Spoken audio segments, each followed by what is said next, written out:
Assalamualaikum warahmatullahi wabarakatuh. Selamat siang para dokter sekalian dan juga teman-teman dari ada bergabung dengan kita saat ini ada dari RO dan juga perawat.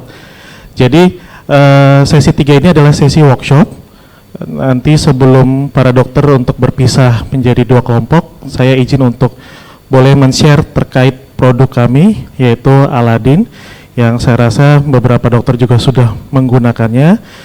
Dan judulnya saya angkatnya adalah Aladin All-in-One Optical Biometry, Topography, and Pupillometry at Your Fingertips. Jadi ini adalah alat Aladinnya, Aladin HW-HW 3.0, ini yang seri saat ini. Jadi mungkin sempat tadi dimention oleh beberapa pembicara sebelumnya bahwa Aladin ini memiliki beberapa fungsi. Jadi secara garis besar ada 9 fungsi utama di dalam alat ini, yaitu axial length, based on interferometry, kemudian keratometry, corneal topography dengan Placido ring base sebanyak 24 ring, yang artinya akan lebih dari 1000 point analyze untuk topografinya. Kemudian ada corneal wavefront, pupillometry, baik dynamic ataupun static, kemudian white to white, anterior chamber depth, lens thickness, dan central corneal thickness.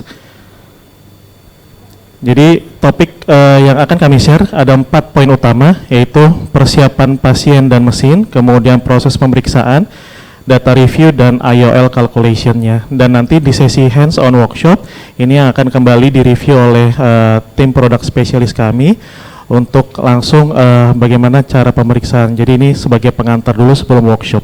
Jadi yang pertama adalah patient and machine preparation. Jadi ya seperti kita belajar mata, sedikit kita singgung anatomi dari si alat ini gitu ya. Bahasanya anatomi biar enak. Ya ini seperti yang ada di slide, ini adalah topographer yang berbasis Placido disc. Jadi ini adalah Placidonya, mungkin ada yang orang bilang ini kayak gambaran lingkaran hipnotis gitu ya. Tapi tidak akan terhipnotis juga. Jadi ini adalah Placido ring base-nya, kemudian ini seperti alat mata pada umumnya, tempat chin rest, forehead rest. Kemudian di bagian depan ini adalah knob-nya, ini locking system, on off-nya ada di samping, dan sisanya ada layar untuk interface atau pengoperasiannya. Kemudian ini sama, ada on off-nya, kemudian ini ada port-portnya. Ini adalah interface utama saat acquisition proses. Jadi ini karena Placido base, jadi lingkaran-lingkarannya akan terlihat, kemudian ini ada hasil nanti begitu tercapture, ada parameter-parameter yang didapat, aksialnya berapa, ACD, dan lain sebagainya. Jadi apa yang harus dipersiapkan? Jadi yang pertama ini adalah terkait mesin. Seperti optical biometry pada umumnya, ini harus dilakukan daily calibration. Jadi bukan berarti kalibrasi yang harus bongkar alat, bongkar bodi alatnya, tapi ini adalah daily calibration yang bertujuan untuk memeriksa apakah alat ini dalam kondisi siap pakai atau tidak. Karena sebelum kita pakai ke pasien, kita harus tes dulu. Oh ini dengan eye model dia dapat axial length, key readingnya, dan lain sebagainya. Jadi aman dulu dari sisi alat, baru kita bisa gunakan ke pasien. Jadi kapan dilakukan kalibrasi? Dilakukan kalibrasi adalah sebelum mulai pemeriksaan pasien, kemudian ketika alat ini berpindah, ya mungkin kalau pindah ruangan cuma sebelahan mungkin nggak apa-apa, tapi kalau kayak misalnya sampai harus pindah lokasi gitu ya, itu harus dilakukan kalibrasi ulang. Kemudian ada hal-hal thermal shock atau lainnya, ini juga harus dilakukan kalibrasi ulang.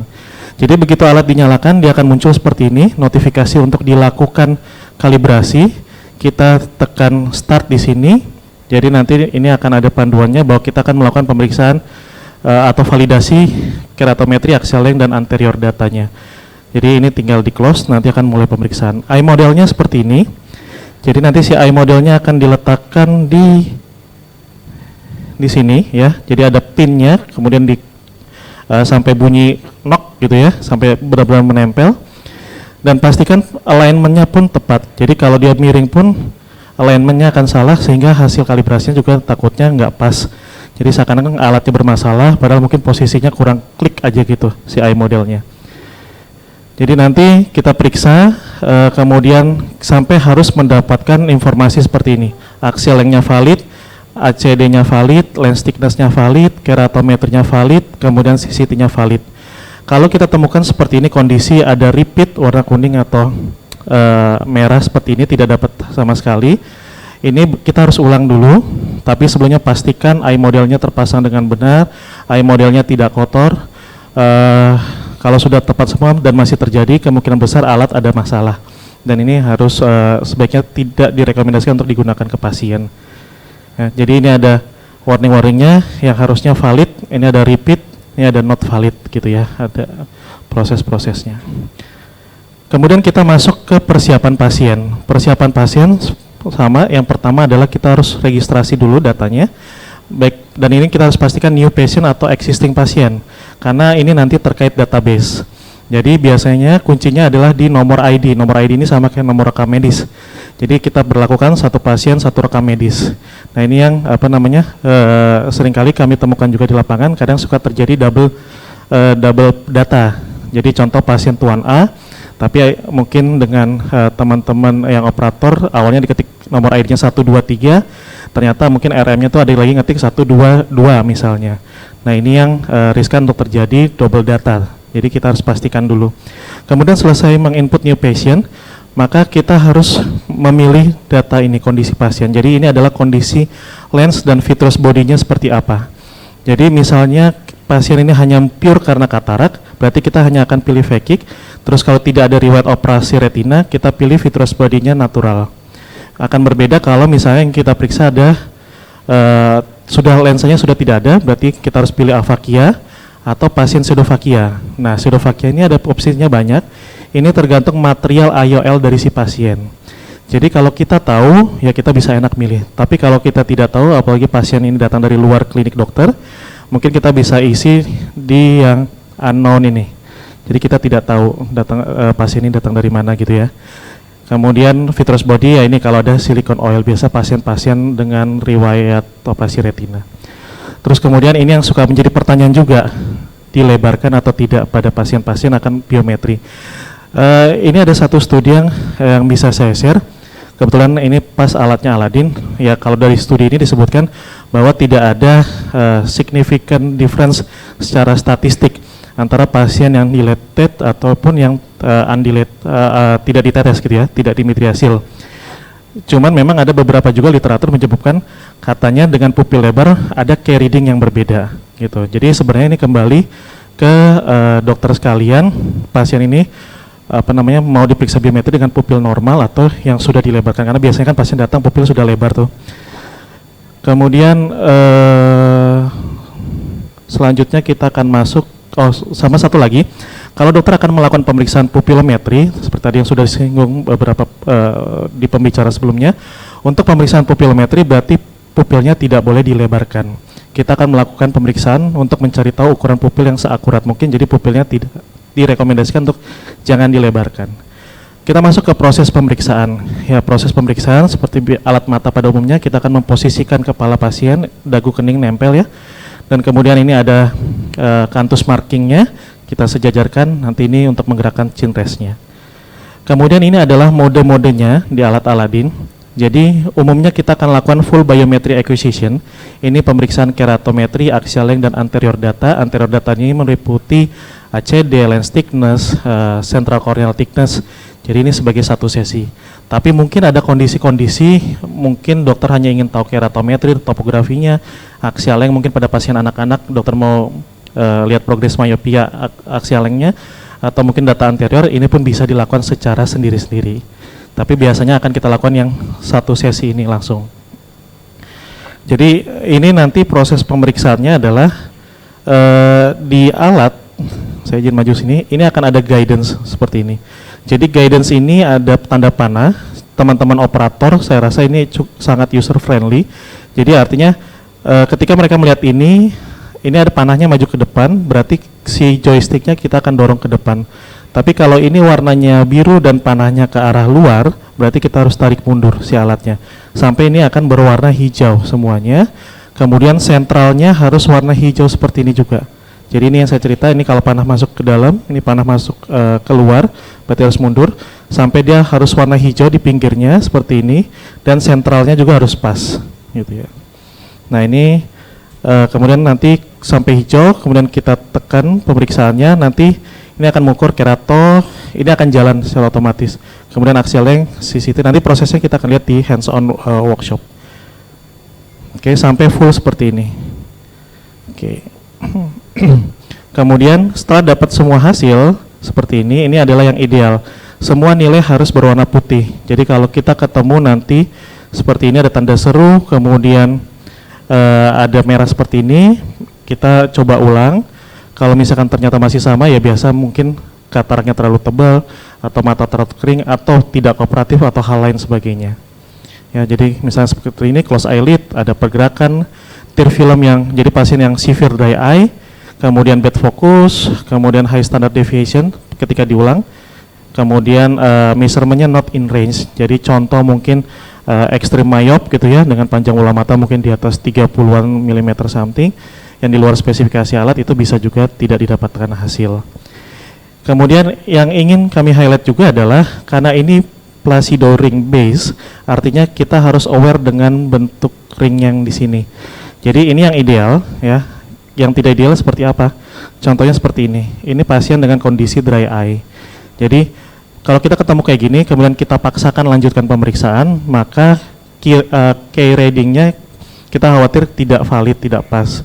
Jadi biasanya kita akan kasih tetes mata pelembab gitu ya. Kemudian baru kita coba periksa lagi sambil memastikan bahwa tidak terjadi hal seperti ini lagi. Jadi benar-benar placido-nya harus pas. Kecuali memang dry eye berat, biasanya kayak tadi Dr. Ucok, Dr. Novita mention bahwa harus di treatment dulu. Dan sama satu hal lain yang terkait ya kita sudah kenal kayak COVID pandemi selama ini, ada diagnosa medis baru ya. Jadi face mask associated dry eye. Ini yang harus hati-hati juga pada alat-alat topografi yang berbasis Placido ring base.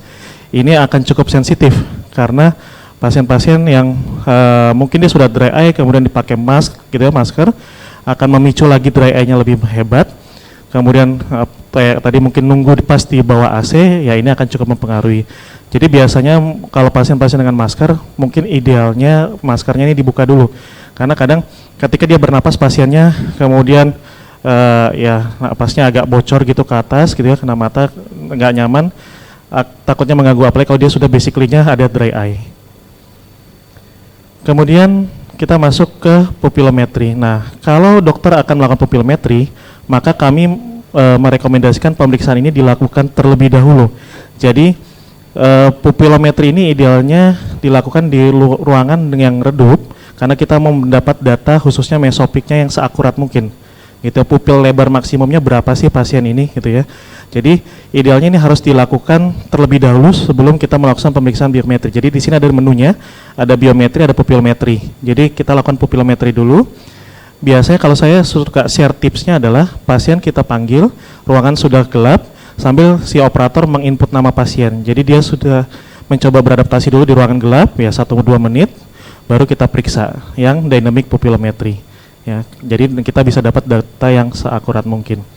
Jadi ya sama, tidak dilebarkan, kemudian first capturing. Jadi memang idealnya direkomendasikan ini adalah step pertama, baru lanjut biometri.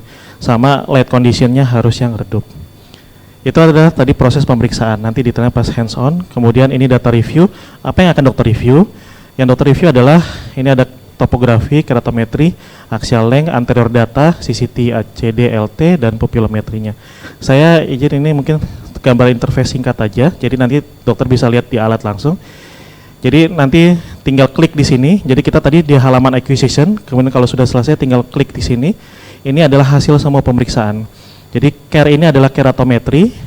Nanti di dalamnya ini ada nilai K-nya, kemudian ini ada keratorefraktif index, ini keratokonus screening, dan ini pupil based on topografi korneanya. Kemudian ini mapping yang tadi dijelaskan oleh Dr. Dini dan Dr. Ucok. Ini preferensi masing-masing dokter, silakan disesuaikan axial, tangential, absolute, normalize, tinggal disesuaikan. Kemudian ini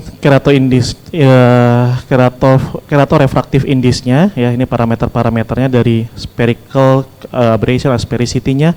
Biasa kalau dokter ataupun yang mau ngelakuin kontak lens, misalnya ini data ini akan sangat berguna biasanya. Kemudian ini keratokonus screening, idealnya dia harus hijau seperti ini. Jadi ini based on, ini ada keratokonus probability index-nya berapa persen. Kalau dia ada keratokonus, dia akan ada warna kuning warningnya ataupun merah. Nah biasanya saya sedikit tips juga, ketika didapati pasien ini hasilnya keratokonus, pasien boleh kita coba tetes lagi. tetes pelembab mata, kemudian kita ulang lagi untuk mengkonfirm apakah keratokonus ini konsisten atau tidak. Kemudian ini data pupil yang based on topografi kornea. Ini sebenarnya ada data pupilnya juga, jadi minimum size-nya berapa, maksimum size-nya. Cuman kalau dokter mau ukuran pupilometri yang akurat, kami merekomendasikan pemeriksaan pupilometri tersendiri. Ya ini untuk lihat profil dari topografinya, ngelihat yang area steepest, kemudian area flattest. Ya biasanya kalau untuk terkait kontak lens ini akan sangat bermanfaat. Kemudian kita masuk ke ZER, tadi kita ngomongin keratometri, kita kemudian ngomong ke corneal wavefront. Ya ini sedikit menyinggung tadi yang presentasi Dr. Dini. Jadi kita bisa lihat di sebelah sini adalah mapping aberrometer kondisi yang typical astigmat, spherical aberration, koma dan high order. Dan ini ada nilai-nilai root mean square-nya, RMS-nya ya. Ini ada hijau, kemudian ada nanti indikator kuning ataupun merah. Kemudian di sini ada total aberration map-nya dia. Jadi biasanya kita selalu rekomendasi dokter bisa mensimulasi pasien saat siang hari atau malam hari. Jadi nanti saat siang hari pupil kita set mungkin sekitar 4-5 mili misalnya. Jadi sini nanti kita pencet 4-5 mili. Kemudian kita lihat topografinya seperti apa. Biasa kalau pupil kecil abrasi atau wavefrontnya tidak akan heboh lah ya. Biasa akan kurang dari 3 warna. Tapi kalau misal pupil kita set saat simulasi malam hari mungkin 6-7 mm, biasa kita bisa lihat pasiennya punya tipe yang apa sih. Astigmat, spherical aberration atau koma yang tadi dokter ini juga bilang yang cukup sering yang sangat mengganggu ya, tipikal yang koma atau yang high order. Jadi dengan abrasi seperti ini kita bisa visualisasi nih, kita bisa lihat simulasi visus pasien seperti apa ya, seperti ini. Kemudian ini untuk low kontrasnya, kita bisa lihat pasien ini seperti apa sih visus simulasinya. Kemudian ya ini biasanya jarang ditengok, tapi nice to know untuk kita tahu juga. Ini yang tadi presentasi Dr. Abrar, jadi axial length, sekali capture dia akan menangkap 6 kali axial length. Kemudian ini nilai average-nya dia. Jadi kalau dia ada warna kuning atau merah seperti yang tadi, berarti itu tidak reliable. Biasa kita harus ulang pemeriksaannya. Dan ini adalah grafik interferometrinya. Ini nilai anteriornya, ini grafiknya, ya ini CCT, ACD, LT, mata kanan, mata kiri. Kemudian ini data pupilometrinya, jadi ini nanti bentuknya video, tadi di slide-nya Dr. Dini ada, jadi kita tinggal play. Jadi nanti alat ini akan, ini begitu di play-in, data-data ini akan ikut berubah secara otomatis. Kemudian kita bisa ingin melihat sentralisasi pupil ataupun estimated kappa angle-nya pasien ini seperti apa. Seperti kita tahu multifokal IOL, salah satu syaratnya harus kurang dari 0,5. Nanti informasinya akan ada di sini, kita lihat. Contoh misal pasien ini 013 nih, cukup masih masuk kandidat. Sembari kita lihat parameter-parameter yang lain. Kemudian white to white atau diameter kornea, ini dokter bisa adjust juga ya. Untuk kalau misalnya dilihat hasilnya kurang pas, dokter ada preferensi pribadi tersendiri, ini bisa kita modifikasi. Step terakhir kalkulasi IOL ya, ini halamannya. Jadi saat tadi kita di sini misalnya, kemudian kita pindah nih IOL calculation. Ini ada menu IOL calculation, ini isinya SRKT, SRK2 dan formula-formula generasi yang awal-awal. Kemudian ini ada toric IOL calculation. Ini post refraktif IOL. Post refraktifnya itu ada Camelin Kalosy dan Shammas. Ini adalah Barrett dan ini adalah Olsen. Jadi tergantung nanti kita mau atau dokter mau menggunakan formula apa. Nah ini nanti interface-nya kalau SRKT atau Holaday, target kalau ada target tinggal diisi di sini. Kemudian ini salah satu kelebihan Aladin yang sangat akan membantu dokter adalah ini sudah onboard toric calculator. Jadi mungkin kalau dokter-dokter sudah mengerjakan toric, biasanya periksa optical biometry, pindah alat ke topografi kornea, kemudian pindah lagi ke komputer yang ada koneksi internet untuk mengakses website dari IOL. Atau dokter mau pakai Barrett berarti online biasanya. Dan harus menginput secara manual HL, K1, K2, ACD, LT yang resiko tinggi human errornya ya cukup wow lah gitu ya. Kalau itu sampai salah harusnya 43,4, salah ketik jadi 44,3 misalnya, itu akan sangat berpengaruh. Jadi ini tinggal masukin target, biasa target nggak ada, nilai SIA-nya dokter, surgical induced astigmatism, kemudian incision location, ini contoh mata kanan, biasa dokter IL-nya ini berapa derajat sih, nanti tinggal di input, kemudian tinggal kalkulasi, nanti akan keluar ya ini contoh saya sebut ya misalnya ini lensa Alcon, nah nanti dia keluar powernya berapa, dokter tinggal klik, kemudian nanti di sini tinggal next, dokter akan masuk ke halaman ini, simulator atau opsi-opsi dari si lensanya. Contoh kayak lensa Alcon, dia kena submodel, alat akan memberitahukan, oh ini harus yang T3. Ya, kita tahu toric IOL tuh ada yang submodel, ada yang cylinder range base. Jadi itu nanti di Aladin ini sudah ada database-nya, tinggal nanti dokter sesuaikan. Kalau dia submodel ya dokter harus lihat, ini kayak contohnya T3, T4, T5, T6 berapa, atau cylinder range base yang powernya berapa. Ini dokter bisa simulasiin dengan IOL rotation simulator. Kalau misalkan dengan IOL aksis sekian, dokter bisa dapat estimate residual sparisnya berapa, residual silindernya berapa. Ya, kemudian ini post refraktif, ini ada Camelin Kalausi, ada Syamas, ada plus minusnya, cuman akurasi dari dua formula ini cukup baik kalau beberapa literatur. Camelin Kalausi yang tidak enaknya adalah dokter harus punya data pakimetri, refraksi prelasik, refraksi postlasik, akan agak susah kalau pasiennya datang dari luar. Jadi biasanya kalau pasien datang dari luar, kita pilih yang Syamas no history, jadi tinggal masuk, atau ya yang lebih enak pakai beret. Tinggal beret, pilih no history, kalau kita tidak tahu history tinggal proses. Ya, ini beret kalkulator, saya hanya singgung sedikit, tadi Dr. Ucok sudah mention ini semua. Jadi Aladin ini adalah satu-satunya optical biometri saat ini yang kami, atau Aladin punya full license dari Dr. Graham Barrett. Jadi biasa dokter harus pergi ke websitenya EPSRS atau ISRS, kemudian melakukan kalkulasi online. Nah ini sudah ready semua dan bukan sebagai opsional. Kemudian apa yang terjadi ketika dokter atau asisten dokter periksa pasien dengan katarak tebal? Nah, kalau katarak yang prematur atau Brunens gitu, biasa axial length yang tidak akan dapat. Nah, disitulah nanti Aladin dokter bisa menginput axial length yang didapat dari ultrasound. Jadi nanti di input manual di sini. Kalau yang K1, K2 kan itu karena di anterior dia sudah dapat hasil. Jadi hanya tinggal menginput axial length-nya. Ini terakhir, tinggal ini contoh-contoh report yang dokter akan gunakan report yang mana. Biasa paling seringnya pasti tengah ini kalkulasi. Ini untuk melihat topografi korneanya, ini pupillometri, ini summary.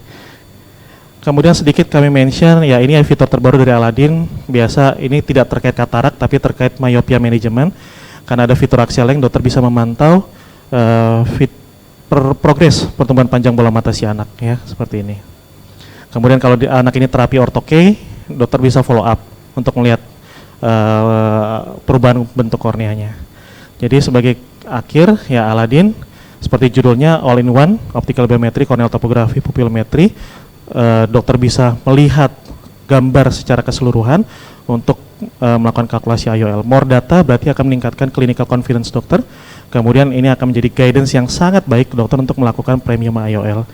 Sedikit kami izin memperkenalkan, ini akan produk yang akan kami jual di tahun ini ya, boleh dibilang seperti itu. Memperkenalkan alat untuk dry eye treatment. Jadi ini sedikit kami izin informasikan bahwa kami nanti akan memegang produk Espasione. Ini teknologi LLT dan IPL yang akan membantu dokter khususnya untuk treatment dry eye yang saya rasa trennya cukup lumayan lagi happening saat ini. Untuk more clinical content, kami mengundang dokter untuk bisa bergabung di Topcon University. Di sini dokter bisa dapat semua insight, materi, bahkan bagaimana cara mengoperasikan alat-alat Topcon. Mungkin demikian presentasi pengantar dari kami. Jadi